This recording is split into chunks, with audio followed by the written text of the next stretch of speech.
Hello, adventurers. Welcome to another entry.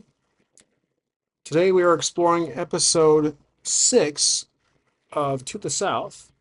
Let's begin. We are currently in the ruins of Ashford, just about here.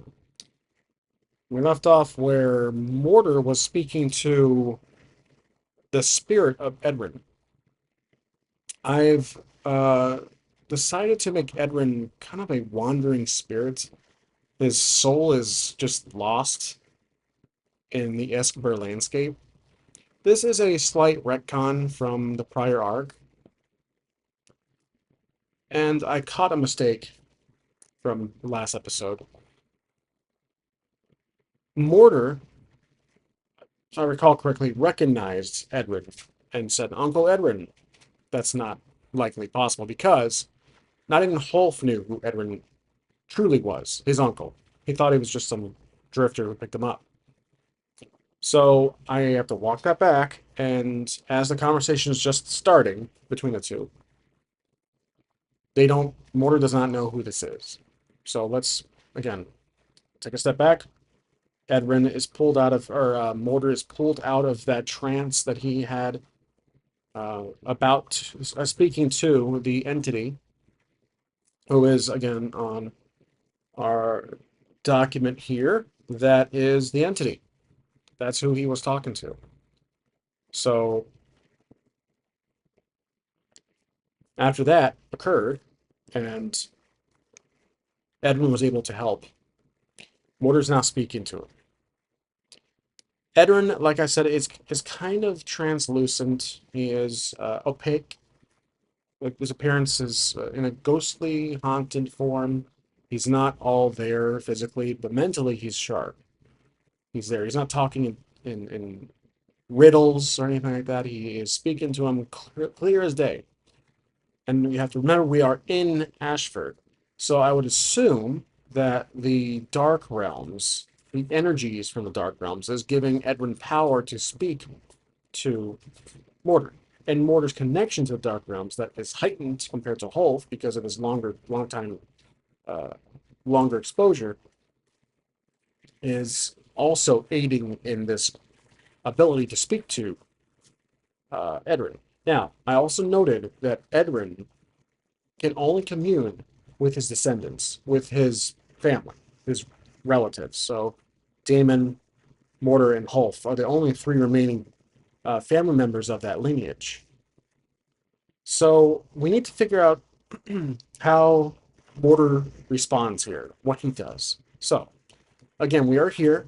We are surrounded by potential danger, and the Ashford conditions are questionable. I'm trying to figure out when we currently sit on top of the past Echoes arc, which was before Mortar's travel, so 2 arcs ago. And I'm realizing now that this Escabur campaign the world setting I'm making is growing steadily, but it's growing. So I have to keep track of where I am. Which again, I'm going to apologize ahead of time that there will be mistakes. There will be unintentional retcons will happen quite often because I make a mistake and assuming that this happened there and that and there was over there. So things like that. There'll be a lot of pointings going on and plots going on over there and over there. So let's say that while Mortar is here,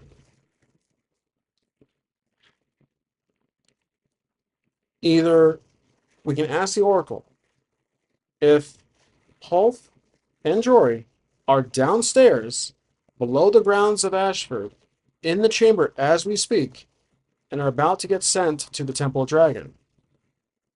Or they're already at the Temple of Dragon. I believe we should ask the Oracle.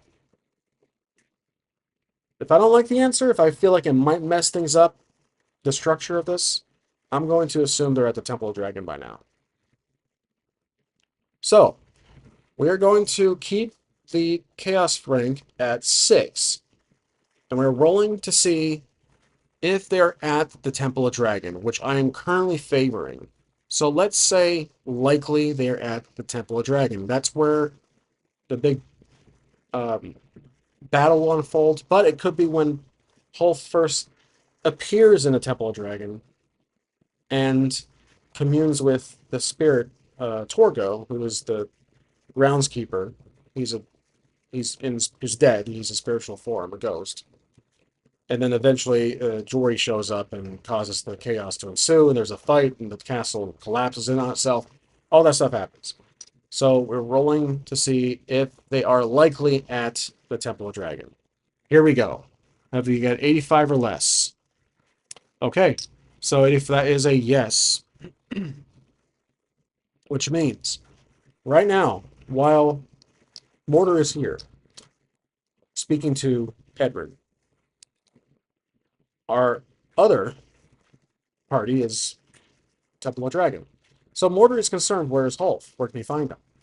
And I believe as Mortar is speaking to Edward's spirit, he is actually having a sense that he knows who this is, but doesn't know exactly.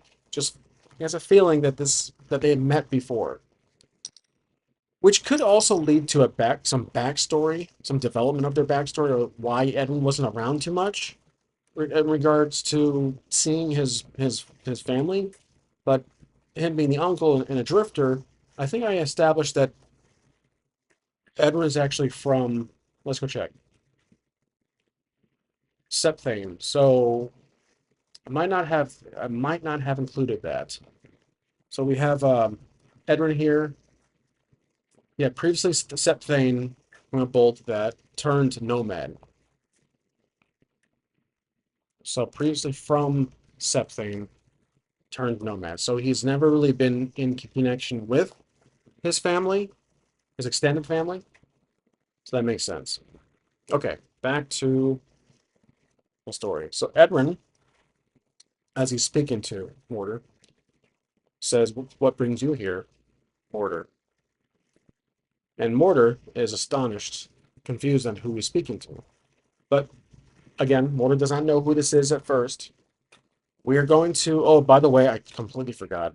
I'm using fake condensed because in this episode, moving forward, we'll be using challenge dice, which need the higher skill ranks. Approaches will not have worked. We need the higher skill ranks of condensed. And I was kind of missing the skills. So this is actually a little hint at what's coming up next. The next arc, and I talked about this in my last Lex Talk video, Chronica Feudalis, which is a astonishing system. I talked about it in my last video. If you want to check that out for some hints as to what's coming up next. But we're using Fate, the Umbrella Fate approach. Going from Fate Accelerated back and forth to condensed. Anywho, we have to roll a certain skill here to figure out if Mortar can tell who this is. And he doesn't have experience with who this person is, but for some reason he has a strange inkling. That could be a free invoke on his lost brother Hulf relationship. So, his high concept, I did some updates here. His high concept is short but sharpens blade. So he's short, he's not tall, but he's great with a blade. His trouble's compassionate hermit. So he's very compassionate, he's very empathetic to people, sympathetic, but he's very to himself. He's social anxiety hermit. He doesn't like to converse much in crowds. That's already been established. His relationship is lost brother Hulk, who he's been looking for. And his final other aspect, is the Dark Realm's influence. So we've already kind of compelled the Dark Realm's influence, so that can kind of remain on the side for now. But I want to invoke his lost brother Hulk, which has to do with family. And this could lead to a slight story hack where maybe because Mortar grew up with his actual father, his father did talk about his uncle. Hulk grew up with Edwin, and Edwin never really spilled the beans that he was his uncle. Don't think he did. Again, some potential plot holes here, but basically, if I recall correctly, Edwin never really mentioned it. He just raised them as his own and went on their way. So we're doing I don't know if this would be a lore roll or an investigate roll or maybe empathy. I'm going to do empathy here. So empathy we have a +1 on, and we're invoking the Lost Brother Hall for an additional 2, which is a +3 on this roll. Remember, we're rolling with the custom homebrew fate system I've been using. And here we go. This will be +3 total on the roll to see if he can recognize this individual. That's going to be 6, 7, 8, and that's a weak hit. So the weak hit basically means that he perhaps recognizes Edwin's face or what he's wearing, the cane with the stick he typically walks with. He's had the stick for years. It's been his it's his traveling stick. Maybe his father, Mortar Damon, talked about his traveling stick and his staff, his traveling staff. So that probably is something that tipped that was a hint to Mortar. So Mortar does not recall his name. Maybe it's been so long, Damon didn't really talk much about it, but he says he recognizes him. He says, "You look very familiar." And then he looks at the cane or he looks at the staff. He says, "That staff, that belongs to someone I know." And Edwin kind of nods and says, "Yes, it's I, Edwin, your uncle." And then he becomes. Now it's a weak hit, so we have to kind of add a little. Well, I don't know what can really go wrong as they're talking.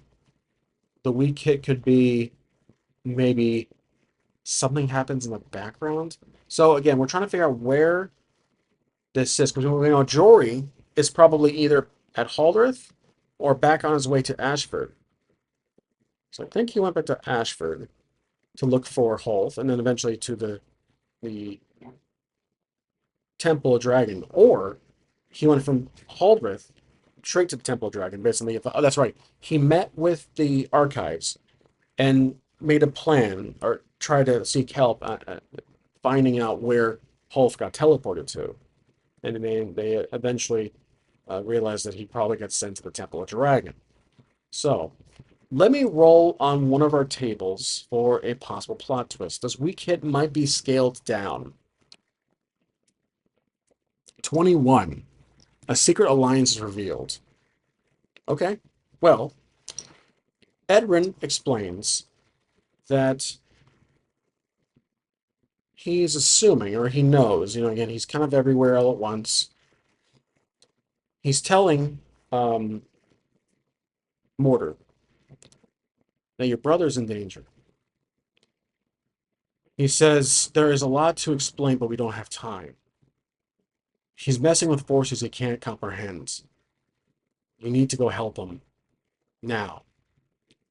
And Mortar is overwhelmed by this. He says, "My brother." So he's still alive. And Ender says, "Yes, he's still alive. Again, we can talk about this later, but I don't have much time here in this." He basically said, "I don't have much time here." And Mortar's like, "What do you mean?" He says, I'm going to. And again, he says, I'm able to commune with you, but not for long. This takes a lot of my energy. If I fade away, you are on your own. So I'm trying to give you as much advice as I can." So he says, "Currently, if I can feel this out right, your brother is at the Temple of Dragon on the east side of the southern island. So if we go to our map, the Temple of Dragon is down here. That's quite a ways. That's not too far, but it's definitely travel. It's definitely worth it less than within a day." So he tells that to him, and he says, "How do you know that?" Edwin explains that he's been kind of a spiritual guide, helping Holth. Holth was here not too long ago. He tells him he was in a secret chamber below the Ashford grounds with a friend, with someone that is very mysterious, someone I wouldn't trust, but unfortunately that's beyond my control. They Holth ended up at the Temple Dragon through a portal, most likely a portal that used the energies of the Dark Realms. And then he continues to say that his friend, and then Mortar says, "Do you mean Jory? I've heard the name before. I've spoken to the Haldreth Guard. They say he's with someone. He's been with someone for some time." And then he says, "Yes, Jory is a. I don't think I don't think Edwin knows. Can't really tell. Maybe Jory's magic to conceal his identity is very powerful. So he doesn't can't really tell exactly it is, but he just has that strange feeling that he's covering up something like a secret. So Edwin is hesitant to really detail anything else. He says, "Look, you have clearly been exposed to the dark realms like Wolf has." And then Moore's like, "So, oh, Wolf has been in the dark realms too." He says, "Yes, because of me. If it wasn't for me, Wolf would have been safe. But he's unfortunately because of my own selfishness and actions have led him to be exposed to the dark realms. Something I was trying to avoid. But again, I don't have time to. If you can make your way to the Temple of Dragon and help Holf, he is in grave danger. There is someone there that is absolutely unstoppable, absolutely dangerous. And this individual, known as he says the Master, is what caused the destruction of your home village of Ashford. And so, if you recall correctly, they did fend off. Well, I'm kind of trying to hint that the Master might not be dead truly after the past echoes are, but he was buried beneath the crumbling of the Temple Dragon's ceiling. So Edmund's trying to build up the fact that the Master is very dangerous, but again, during the fight between Hulf, Jory, and the Dragon and the Arcane Scouts, the Master was very weak. He probably perhaps wasn't fully healed. Again, we don't exactly know what caused the Master to um, fall into that healing stasis in that shell of a dragon. But when he was awakened by Holf and company, it was too soon. So he was definitely a challenge. If I recall, the fight might have been a little anticlimactic, but he did injure some of the team. But ultimately, it was the shenanigans ensued, and the ceiling collapsed. I think he kind of was trying to take himself out with the others. If I recall, I said if I can't kill you, then I'm taking you down with me. Something to that extent. Pretty cliche movie quote. So Edwin is basically fading away at this point. He says, "Look, I'm running out of time. If just make your way through the cursed center, through the Great Top Range, and you'll see the tower, the Temple of Dragon, at the highest peak on the east side near the coast." And he starts to kind of wither away. And Motor's like, "Well, wait, uh, anything? This is this is all very sudden. Like, what do I do?" So Edwin unfortunately vanishes, and I do, as I'm seeing this now from my perspective, as like if I was a viewer, oh, this isn't like too much of a lore dump or like a filler.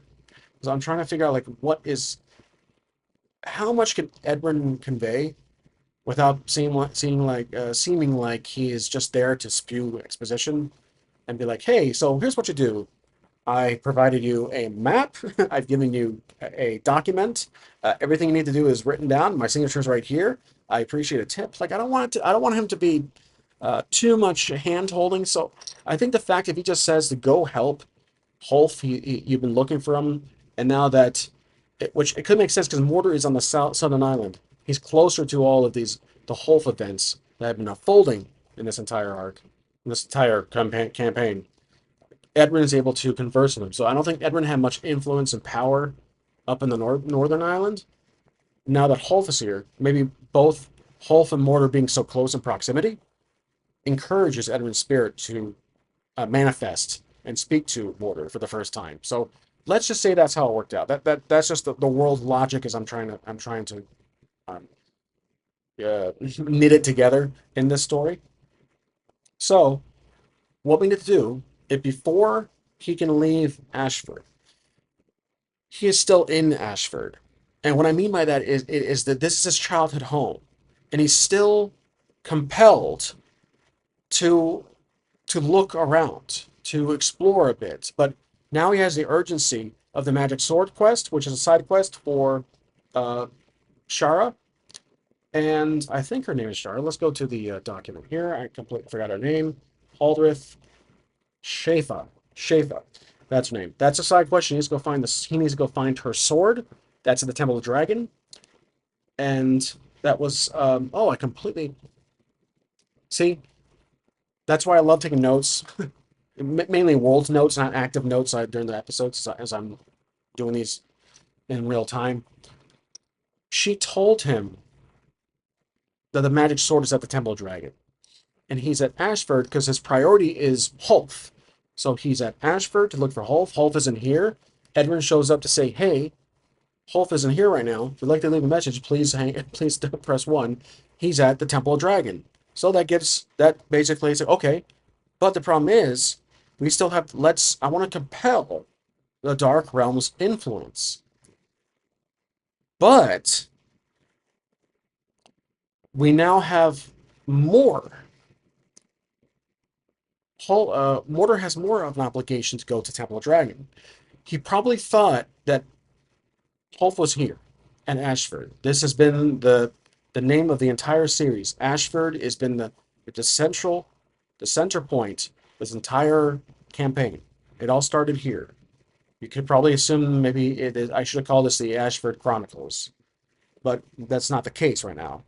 Ashford is just an abandoned, destroyed ruins, and it does have significance to the story. So I could compel Dark Realm's influence because we know there's 3 portals in Escabur. We discovered 2, Arlok and Ashford. But the third one, I'm assuming, is somewhere to the southwest. And if you guys want to see the map, I'm kind of hinting it's somewhere to the very bottom left. Maybe Cornerstone. Again, just a hint. Or actually, you know what? Because Arlok is directly to the north, it might be actually um, in an area to the left, to the west. So it could be Septhane. It could be Cornerstone, not Ravenshade. We were already there.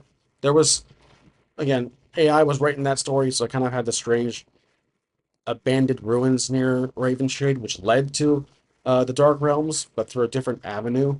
That was a little strange, if I'm recalling correctly. So I'm going to say that the third portal is definitely in the Southern Island. That's a fact. But I need to figure out where in the Southern Island.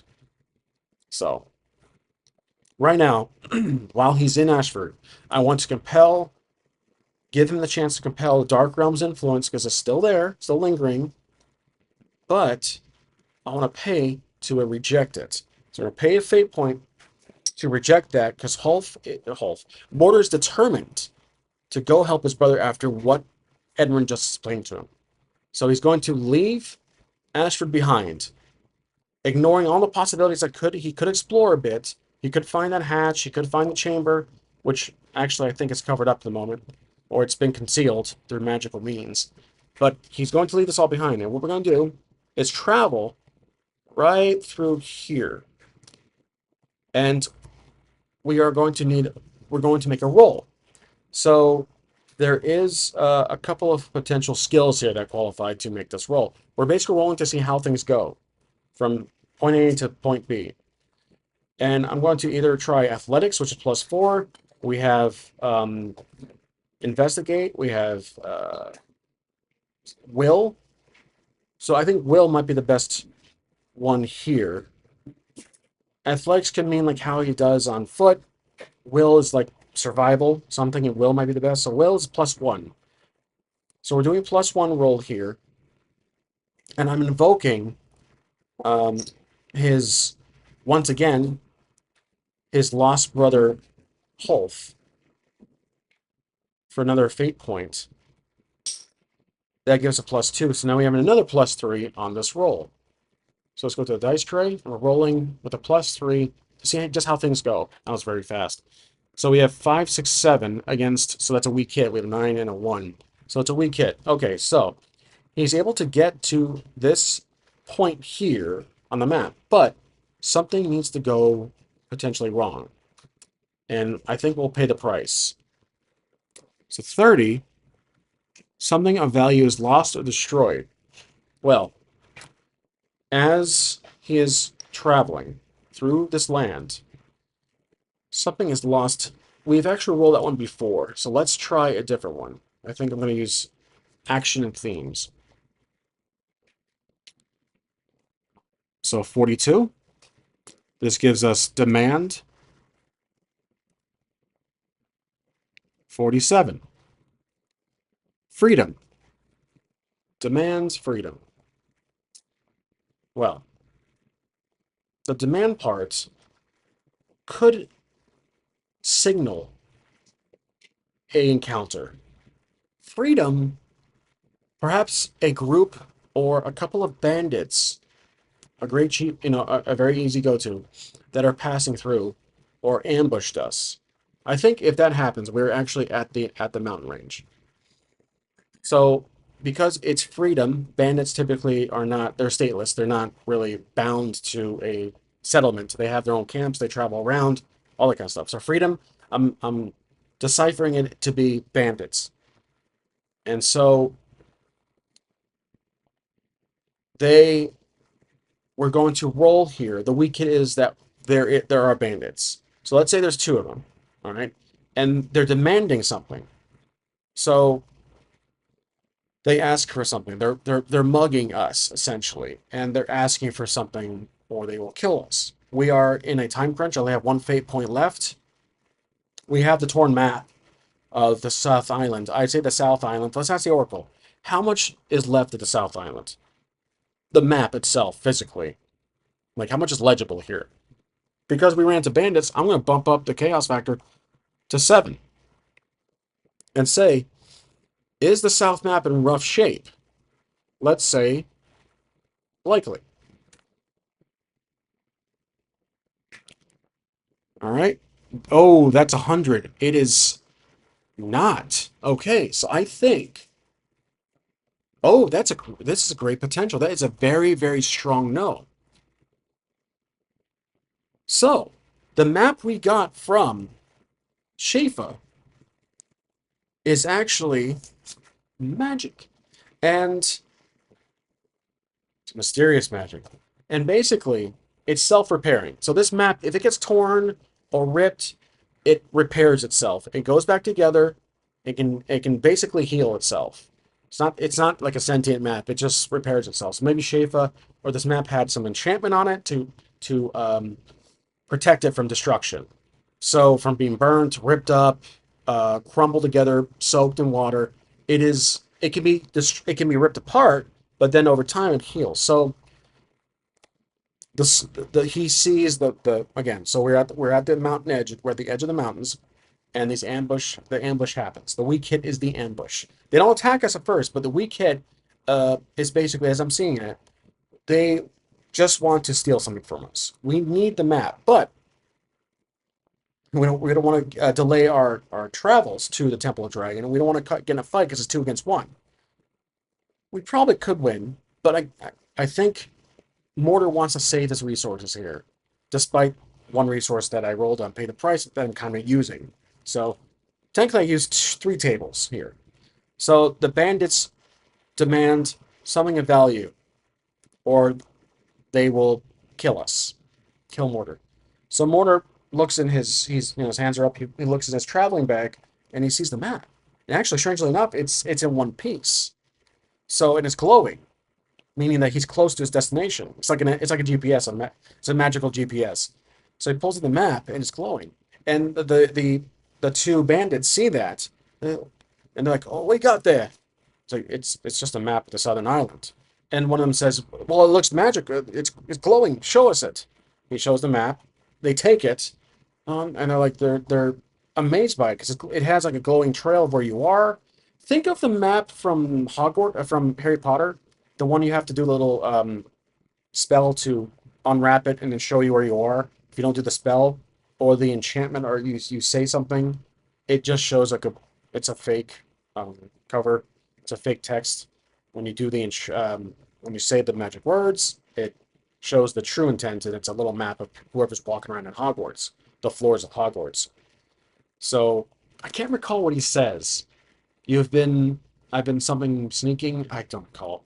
So it's been so long since I saw that one, that movie. Now they show them the map. They're astonished by it, and Mortar's like, "We're going to roll either a skill here. I'm trying to figure out which one we can use to convince them that should be enough. The spells I get, the spell's magic. I got this from a very, um, yeah, or maybe Mortar can lie. So let's say that, well, my deceive is nothing. I have no deceive. So I think, what would Mortar do here in character? He's in a rush, so he's probably angry. He's compassionate. He's he is part of the same crowd. He's a thief. I mean, grew up as a thief. So he says, "Look, I'm on my way. I have to get something. I don't have time for this. I understand what you guys are trying to do here. Just take the map and leave." Let's ask the Oracle. Do they leave? Now, the Oracle, which are here, cast factor is 7. Now, the thing is, my question has to be, do they leave? I'm going to say unlikely. I think they want more. So that'll be 55 or less. Unlikely. 53. Do they leave? Oh, they do. Okay. It takes them a minute. They said, well, it's just a map, but it's magic. So they're conversing. They're talking with each other. And again, these two guys are like dirty. They are traveling. They need. They're just probably on their way to Hallworth or something. They're passing by, and we just happen to walk into them. So they conclude that this should be enough, and maybe they notice that we are, well, we're dressed as a rogue in a way. So maybe they recognize who we are as far as our wares, and that we are in the same kind of department, same kind of field of expertise. So they let us go. So I think they're gonna let Mortar go, but we unfortunately lose the map. So that's gonna be um, in a race that I am regretting at this moment. And unfortunately, let's also make that update to our character sheet. So Mortar, who is right here, is going to lose the map. I don't think I even put that in here. So let's see. Mortar has enchanted rocks. Can't forget about that. I don't see a mention of the map. No worries. That's quite all right. The map has been stolen. I can say that. The map has been stolen. Let's say the map has been stolen. That's probably worth a mention later on when we go back to speak to Shafa. So, okay, that means we are just arriving to the Temple of Dragon, but we are at that gate that Jory got to. We talked about that a while ago. And he busted right through. They fought. They're on their way through. There was these strange guardian creatures that were possessed. They were animated zombies, and they got right through. So what he sees is post mortem, the gate's broken down. There are like corpses of random creatures around, and so he makes his way cautiously through. So we have to figure out if anything happens here when he makes his way to the Temple of Dragon, at least to the entrance there. Sorry, a little closer. The entrance. So let's roll on action and theme to figure out what he experiences on his way there. Okay, so 5, create, and then 21, labor. Well, labor means, a group, a people, effort, working. So create means that it just happened. Like this is just something was just done, something started. So I think we just got to the point where Mortar and Jory defeated the Master. Master's not dead. I'm going to spoil that now. He's not dead. He's just buried underneath the rubble. But What we see is like this image here, and Mortar is walking up the hill, and there's this cliffside. It's the moat with the broken bridge, drawbridge, and the whole castle is broken down. And I think when Mortar was making his way, I think when Mortar was making his way up, he probably heard a noise like a giant explosion, crumbling, but way back, probably echoed through when he was walking. He didn't really think much about it. Maybe he looked up, concerned what that was. So as he sees it, he sees a figure. Well, actually, Jory. Let's ask the Oracle. Jory left first as he parted ways. So as because they are done with the Master, I'm going to lower the Chaos rank to 6. Here's the question for the Oracle. Does Mortar run into Jory? I'm going to say I think Jory might have went a different route. So let's say very unlikely. 90. Okay, that's a strong no. Not only that, but interesting. Not only that, but he runs into a few. I don't recall if any of the scouts of the Arcane survived. I don't recall. So it's a strong no, which means it has to be something in addition to the no itself. So let's roll plot twist. Plot twist 62. The true enemy is revealed. Okay. Now, this will be cinematic. I hope it works. But basically, we are at the Temple of Dragon, and as Mortar is cautiously approaching what he was expecting to see the towering um, temple itself, all its glory, it's not there anymore. He's walking cautiously up, and he sees a individual standing there like this. Because this is Holf. This is how AI a long time ago I made this image. That's how I imagine him, and I use this for my YouTube account also. So he sees that hooded individual standing at a distance. So he takes his blades out, but he's also thinking it could be Holf. But he cautiously takes his blades out. He's walking up very carefully. He's probably like 50 meters away or 50 yards away. And so as he's doing that, there's a sudden shake in the ground. The ground starts to shake. Holf is in the distance. He removes his hood and he's looking at the destruction of the temple. And then there's an explosion of rock going flying into the air. There's a giant light shaped dragon, a construct of light as a dragon. And it flaps wings, starts to fly up, starts to levitate. And then it zoops up and Mortar sees this and he's like, what the hell am I looking at? And then Holf is also from the distance from behind, is looking up, seeing what's happening. And then the dragon, the master, flies up in the air and just takes off towards Haldrith. Actually, you know what? Not to Haldrith. He takes off going directly to in the direction of the Watchstone Island. Okay? So he flies in that direction. And so that's it. Master doesn't attack Holf, doesn't continue the fight. That's what happens. We don't know where Jory is. Jory left because they thought the battle was over. They made their truce and they went their separate ways for now. But Mortar is confused with what he just experienced. So Mortar's kind of thinking that is the master. But why did he just go out stage left? Exit stage left. So Holf slowly turns around and it kind of works because Mortar is standing kind of like that in his picture there. And then Holf sees Mortar. Mortar stops, has his blades drawn. Holf, if I recall correctly, also has blades. They're brothers, so they kind of have the similar instinct to just use blades. Most likely, I think that's what I chose for his weapon way back when.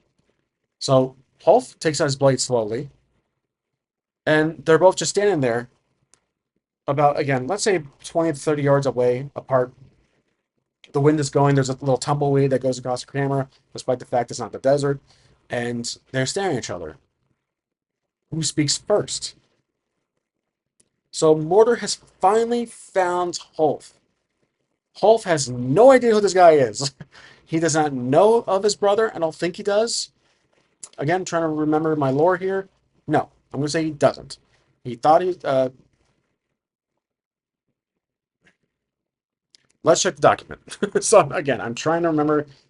Um, yeah, so let's just retcon this right now. Holf does not. Well, actually, he may. Oh yeah, he. I'm sorry. He thought Mortar was dead. So that's right. They were old enough. They were just old enough to be brothers. So both originally thought that Mortar, Damon were dead, and what he's looking at is this individual who's standing in front of him and has no idea who he is. So, because Hulf is a NPC currently, not I don't have another sheet with Hulf. That he'll be transitioned to next into a playable character, player character. We need to ask the Oracle what he does here. What is in Wolf's character? Let's pull up the action themes and roll for it. So what does Hulf do as he sees this stranger? 68. Restore. 95. Restore warning. Okay, so here's what he does. Hulf threatens Mortar. He says, don't come any closer. Wherever you are, I am not in the mood for this right now. So basically, he's just saying that he's exhausted. He doesn't know who he is. He could just say, who are you? What are you doing here? And then Mortar responds. Now we're in Mortar's control. Um, I'm trying to figure out if the fact that two Dark Realm recipients are close and are in close proximity to each other, would they have any connection whatsoever? Yes, they would. So I'm going to invoke for the final fate point Dark Realm's influence and roll empathy +1 for a total of +3 in this roll to see if Mortar can just get a general read on who this is. He is hoping to the gods that this is indeed Hulf, but he's not for sure. So we're using this roll to figure that out. Let's do it.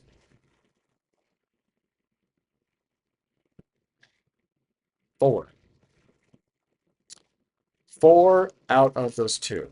It is a sudden, it is a miss. So, that's unfortunate. That is very unfortunate. So basically, Mortar could say, he gets a little defensive, he pulls his blades up, and he says he can't get a read on who this guy is.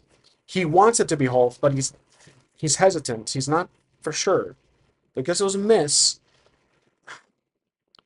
he's I'm looking for someone. I think that's all he says. He's looking for someone. And I think Hulk believes this guy is with the Arcane. Jory has already has already spoiled who he is. So Hulk knows Jory is with the Arcane at this point in time. So Hulk asks as he draws his weapons. Even they have actually similar styles. So, and Hulk is noticing this, like almost like looking into a mirror. So, are you with the Arcane? Are you with Jory? And then the mention of Jory shocks Mortar. Mortar's like,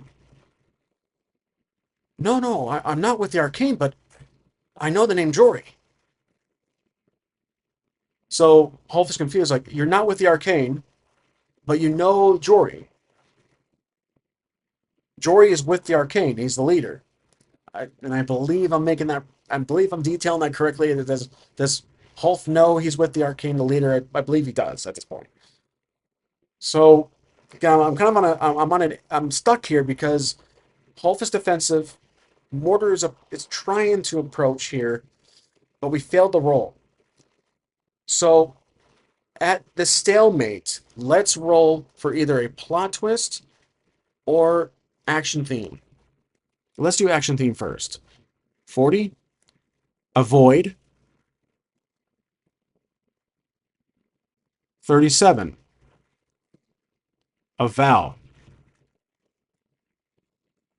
Oh, if this was Ironsworn, that would be very relevant, but it's not. Avoid the vow. The vow is, depending on who, essentially. Hulf is not out there looking for his brother. He was his goal was to find the master, and he did it.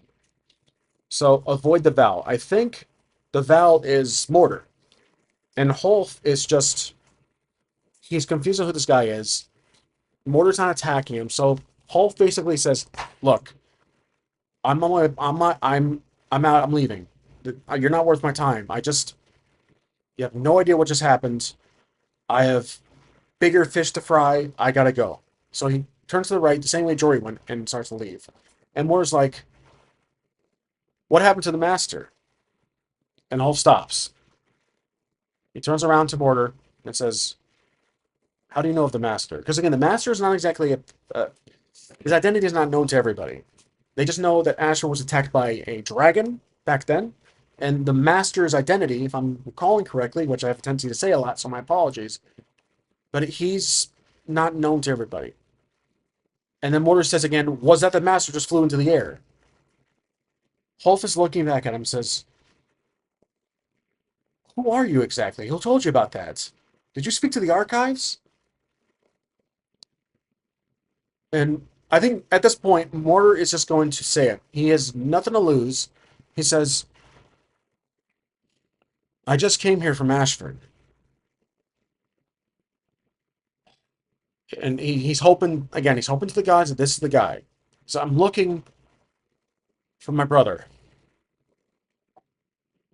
And Hulf is starting to not tear up, but he's starting to open up a little bit. He says, he turns around, he puts his blades away. He takes a few steps closer to Mortar. He says, "What did you say? Your brother?" Mortar says, "Yes, my brother. So again, now Mortar's compassionate. He's a hermit, but this is Hulf. He's not in a crowded area. This is not like social anxiety kicking in. He is compassionate. That is his trouble. So we're compelling him to be compassionate now. So I'm going to give him. He's going to accept it and give him a fate point back. Just look, I've come here all the way from the north, from Corwood. I'm on a mission here to find my brother. My father and I believe he's still alive, and we think he has been in Haldreth and Ashford, and now I'm here." And then Hulf is standing there speechless. He says, maybe he starts to tear up, maybe one little tear, like Robert Goulet, the Will Ferrell skit from SNL, single tear. He does that. He says, "I once had a brother." Well, yeah, okay, I'm just making sure I have my facts right. Hulf thinks they're dead. So, but he died long ago. What are you doing here? What are you really doing here?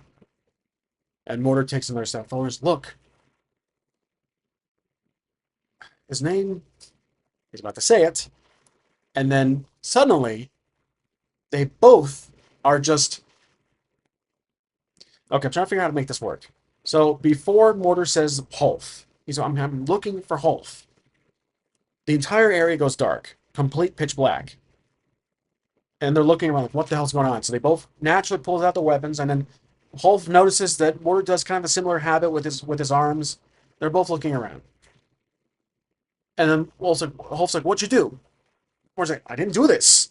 Looking around, and this is the Dark Realms. This is a trace of the Dark Realms. So while they're looking around, this is compelling Dark Realms influence for both of them.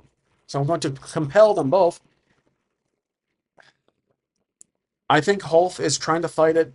Mortar is trying to fight it, but ultimately, it's not the entity. It's Edwin. So Edwin shows up. He walks in between like Obi-Wan. He walks in, he's glowing a bit, but he's actually in full form. But just kind of like a white glow. Again, it's completely dark void. There's no color, there's no objects, there's no floor. It's just a completely dark void. Pitch black in an instant. Edwin walks in between them both. He looks at Mortar, he looks at Holf. Holf drops to his knees and says, Edwin, what are you doing here? Mortar says, you know this man. Edwin, what's going on here? Edwin looks to both of them. Now Edwin is miles away from Ashford, and I'm thinking lore wise that Edwin's presence is more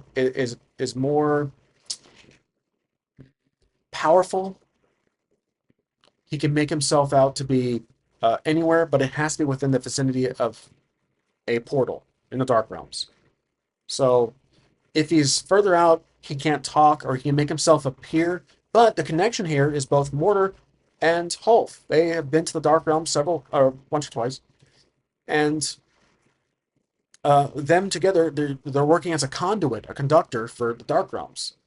So El Edwin doesn't speak. He looks at both. He walks to Hulf first because that is his. He's more closer to Hulf. He puts his hand on his shoulder, and Hulf stands up and it's kind of teary-eyed. And Edwin looks to Mortar and points to him, and he nods. Then Mortar kind of vanishes and appears next to. I'm sorry. Edwin vanishes from Hulf's side, kind of walks in a weird echo appearance, echoey like slowly, then appears in front of Mortar. Puts his hand on Mortar's shoulder and says, he nods. And at this point, Mortar understands what's going on now. It probably should have been more obvious, but I believe because of all the chaos, the chaos that ensued earlier, and Mortar and Hulk's resistance to any potential knowledge of this brother's been long dead. He just thought this guy was a random guy. So Mortar is more on the side of, hey, this could be my brother, but he needs to make sure. He could have just asked, but I think he wanted to. He was a little anxious or hesitant. So basically, Edwin fades away, and the two are left in this void, and then they appear back where they were before on the side of the Temple of Dragon. Mortar then realizes who this guy is. He says, his eyes open up. He becomes completely different. He puts his weapons away, walks up to Mortar, and says, "Little brother." And then Mortar, like he starts to go teary-eyed. He starts to cry a bit. He goes, "Holf, is that you?" And Holf smiles and nods yes. Or it doesn't say, he just nods, smiles. Then they hug. So they do this brotherly hug, and Mortar's like, "I've been looking at you for so long. I thought you were dead." Holf is like, "I thought you were dead too." So, and then Mortar steps back. He says, "That we have to tell Dad." And then Holf is like, "Father, he's alive too." Mortar's like, "Yes, he's been alive this whole time. We've been up in Corwood all these years." Holf's like, "By the gods, so how did you get here?" And then Mortar's like, "Look, we can catch up later. I was here to find you, but I'm also here to find a item that was behind you in the temple that is now destroyed, the magic sword." So Holf looks back and says, "For what reason?" Mortar says, I spoke to someone with the arcane." And then and I remember Holf did actually speak to members of the arcane. I'm going to assume that Holf has spoken to Shafa. He says, "You mean Shafa?" He says, "Yes, I spoke to Shafa. She needed, it was an exchange, a favor for finding her some kind of magic sword that was in the temple, and then she can repair something. I had a magical, um, I had an artifact that can commune with Father. He's back home. He had to stay back. So I was able to commune with him, but it broke on my way here. It was destroyed in a fight. And Hoth is like, he turns around and points to the temple, like, the temple's destroyed. Like, what do we do? So they have to go scavenge around it. So Hoth is like, I'll help you. I mean, what, you know, if this thing can really help tell father that I'm alive, that you found me, and this is going to be, we need to do this. So they they dry off their tears, and they fix themselves up and like, okay, let's go find it. The problem is the drawbridge. Let's ask the oracle. So is the drawbridge destroyed? That's not the oracle. I'm going to say things are calmer now, so we're going back to 5. I don't recall, so let's say 50-50. Is the drawbridge destroyed? It is not destroyed. Okay. Well, that's good. It makes things a little easy. So they walk across a drawbridge the into the destroyed temple, and we're gonna have to roll here just to kind of sum things up because it's gonna scavenge around. We're rolling um, investigate or notice. Actually, notice is +5, so we're doing notice here. I could give a +1 for an ally aiding a custom rule, so we'll use that. A +1, so we'll do +6 total. +5 is notice is his highest skill that I gave him in the transition from approaches to, or from accelerated to condensed. So +6 on this roll if he can find it. Here we go. +6. I will hide my face because I can't see the die. Oh my gosh, that's 11. It's easily. They find it. So because they find it, it's this large glowing sword. It's glowing like a yellow light, a yellow aura. They easily find it. It's below some rubble, and they find it. They pull it out. So and then Hulf is surprised to see it in one piece, and it's basically the plot device. And so I'm gonna so he gives it to Mortar. So we'll add that to my inventory here. So I'm gonna write down golden sword. It's a quest item. It's not really one he can use. The golden sword. So as Mortar grabs it, he sees a vision. The vision is going to be plot twist. He sees a vision, and its unexpected powers or abilities are revealed. Let's go with the unexpected powers are revealed. Okay. His eyes go blank, and from his point of view, he sees an aerial shot, an aerial perspective, like bird's eye view, quickly zoom by from South Island all the way up to the Pantheon peaks, the peaks of Pantheon. And he approaches from his point of view, like, trying to think of what would be relevant here. Ace Ventura, When Nature Calls.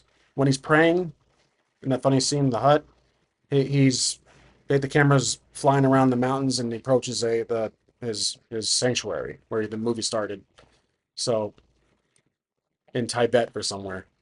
That's how it is in the camera angle I'm trying to mention to you guys, trying to visualize for you. So he's all the way up there, and he sees a large chamber. Exterior, it is a vast building structure that is on the top of a peak. And as he gets closer, the doors open. And when he gets close inside, candles light up, following like a trail, a walkway. And he gets to a larger room. And he sees one shed of sunlight peeking through and reveals a large body of a dragon. And the dragon's scaly, and it is going to be, you know who? It is the Esper dragon. And the dragon actually is sleeping. It's hibernating. But then his eyes open, and it freaks out Mortar, and he snaps back out of it. So, we're now back to the Temple of Dragon. And Hulf is trying to snap out Mortar out of it, and Mortar drops his sword, and he steps back. What the hell just happened? And Hulf is like, "Where were you?" Like a minute of complete silence. What happened? And Mortar's like, I just saw something. I saw I think I just saw a dragon. And then Hulk is like, you mean the dragon that just flew out the master? And, no, no, this was a different dragon. This might have been the legends, the myth of the dragon in the Pantheon Peaks. And Ulf's like, what are you talking about?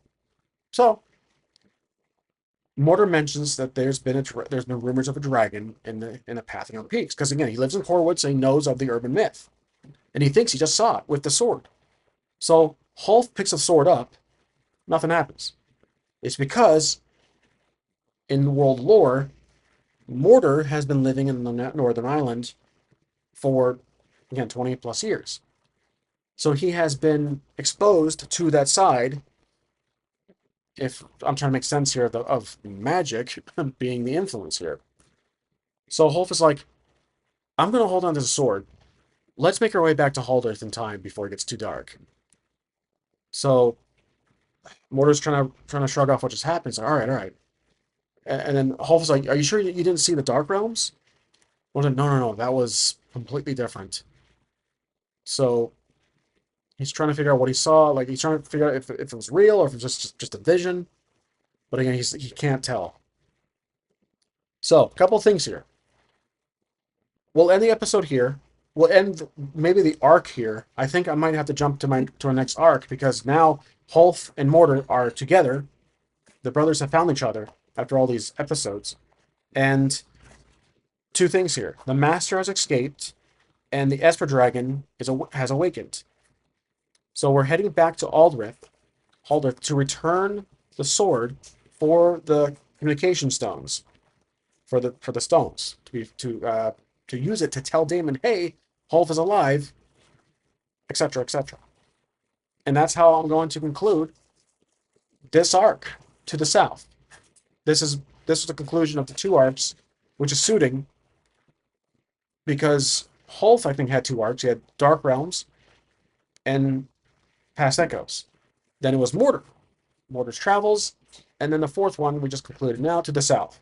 Now to the south, granted, was very short because it's kind of a 3.5 saga. It's kind of a follow up, part two of to the south, but I'm sorry, of Mortar's Travels, but I'm basically calling it its own little arc. So that was quite a lot. Hope it made sense. Hope you guys enjoyed how I attempted the role play. I think I'm still trying to figure out. Again, role play is not my strength. I'm trying to figure out how Mortar is as a character, and Hulf. Um, but I hope you enjoyed. So in the next episode, in the next arc, it may be Chronica Feudalis, if I'm pronouncing that right. This might be the system we use.